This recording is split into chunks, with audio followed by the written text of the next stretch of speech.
it's Megan with WTI, and most of my manicures are done by me at home, but I can never get that really clean cuticle look that you get at the nail salon until I got these Maluk cuticle scissors. I have pretty small fingers and therefore small fingernails and cuticles, so big cuticle clippers is just a recipe for disaster for me. These scissors are so small, the blades are very sharp and perfectly curved. All of this combined makes them perfect for delicate detail work. Even if I have a tiny bit of cuticle that I need to remove, these scissors can handle it. These can cut off the tiniest slivers of cuticle and make my nails look so clean and neat. They leave me with the perfect starting point on my nails for applying nail lacquer. With my cuticles cut off so precisely with these scissors, it gives my finished nail polish look really clean lines and a more professional look.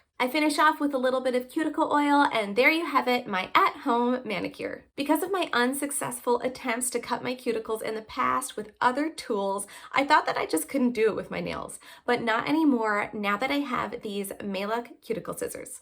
And that's my point of view.